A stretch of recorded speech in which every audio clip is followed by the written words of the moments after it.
तिच्या जन्मानंतर मला खरं सुख मिळालं आणि ती जशी जन्माला आली तसं घरात सुख निर्माण झालं. जरी आपल्याला माहिती असतं की सासरी जाणार, पण प्रत्यक्षात जेव्हा येतं ना खूप अवघड असतं. म्हणजे किती मोठी, म्हणजे 8 वर्षाचा एज डिफरन्स आहे आमच्यात. आणि असं म्हणजे कधी वाटलं नाही मला. ती आहे जरा रागीट आहे, पण खूप समजूतदार आहे ती. आमच्यात अंडरस्टँडिंग एका वेगळ्या लेवलवर आहे. आणि ती म्हणजे एकदम खंबीर पाठीमागे उभी आहे ती माझ्या.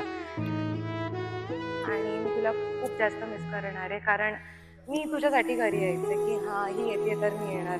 सोबतचे शॉपिंग, मस्त सोबत कुठे कुठे फिरायचं, डेट प्लॅन करायची आपली, मग काय करायचं काय नाही, कोणता कलर घ्यायचा साडीचा, हे सगळं सगळं.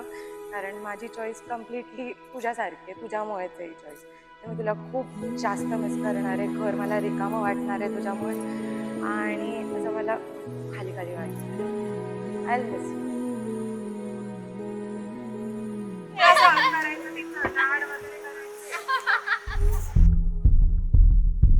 ती परफेक्शनिस्ट असल्यामुळे दुसरा पण परफेक्टच पाहिजे तिला, म्हणून ते साथीदार पण परफेक्ट असावा असंच तिचं होतं आणि तसाच तिला मिळाला.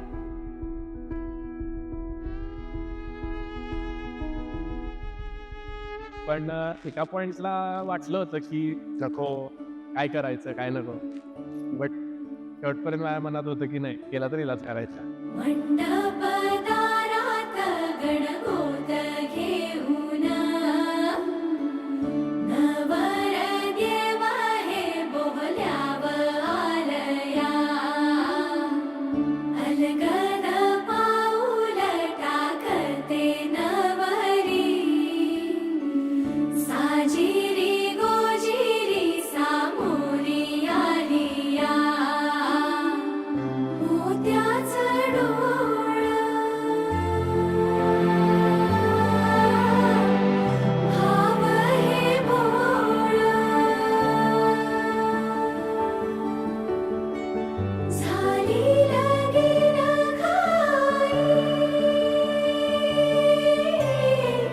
कौतुक नवलाई.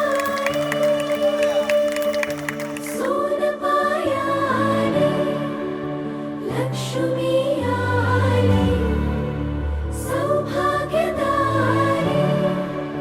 मांगल्यकारी.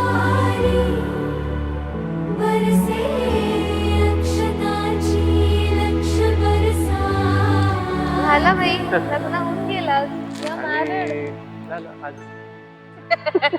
फायनली. बांधून ही